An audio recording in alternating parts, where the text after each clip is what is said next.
This guy is about to go to prison for starting a website?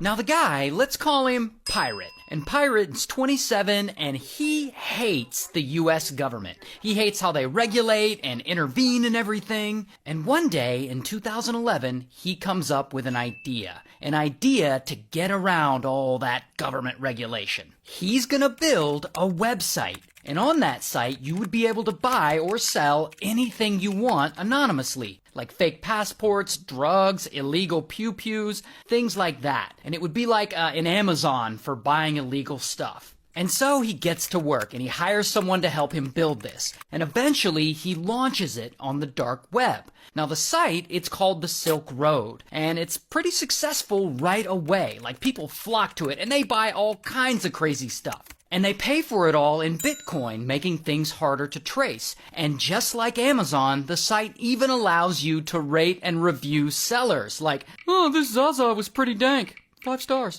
Anyway, about a year goes by, and it's now 2012, and business is booming. And at this point, Pirate's got like 10 employees working for him. The site is making $500,000 in sales a week. It has a bunch of active users. People are buying and selling all kinds of illegal stuff from one another. But, you know, mostly drugs. And Pirate himself makes commission off of each sale, so he is raking in the money. He's now apparently worth tens of millions of dollars. Dude is rich, and he barely spends it. He's like too busy running the site, I guess.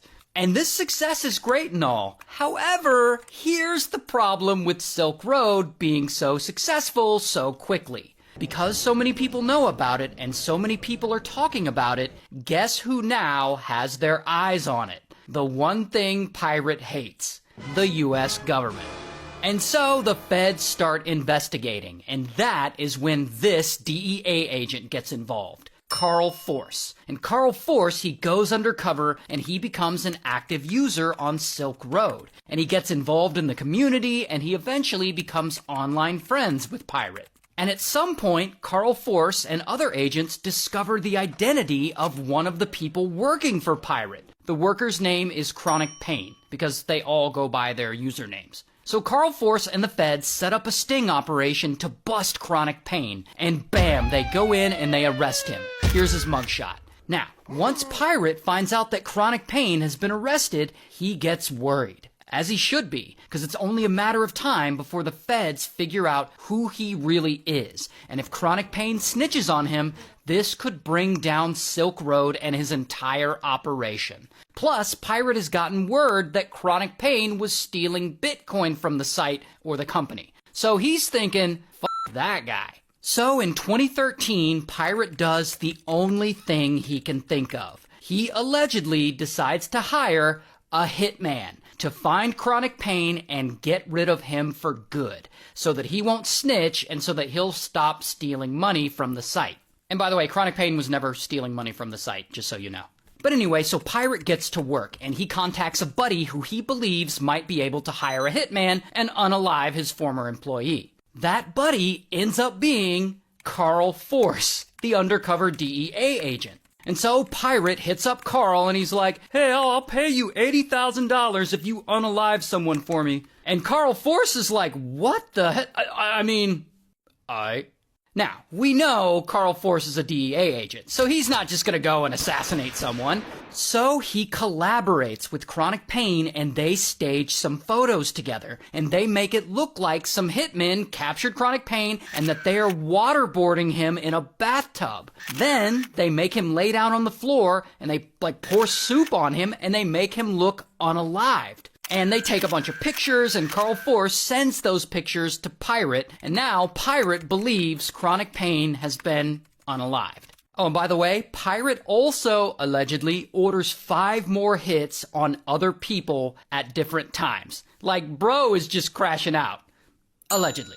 Now, at this point in 2013, various factions of the US government are investigating Silk Road, because it's getting pretty popular. And they're still trying to figure out who is running the operation. Because the whole Silk Road site is run anonymously. Like, even the guys who work for Pirate don't know who he is or his real identity, because they all go by their usernames. And so the feds want to know, who is Pirate? Now eventually they finally discover the IP address of the Silk Road site, and they trace it to a couple of different places, one of those places being a little internet cafe in San Francisco. And Pirate, the real guy, happens to live near there. And so the feds start putting clues together, and ultimately they conclude that Pirate is the guy running this Silk Road and that this is where he lives. So cool, now they can go get him, right?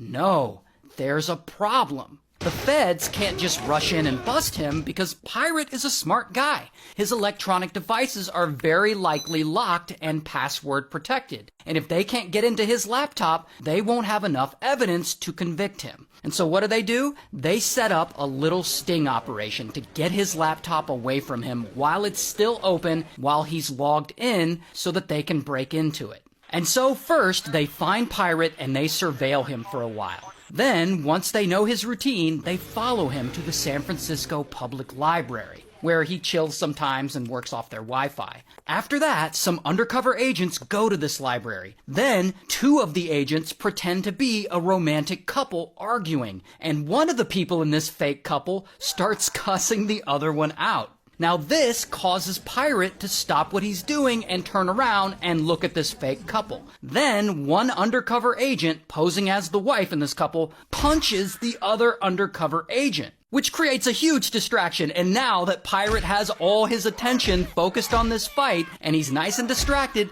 boom, another agent swoops in and grabs his laptop while it's still open, while he's still logged in. And pow, another undercover agent grabs Pirate before Pirate can react, and bam, they arrest him. Here's his mugshot.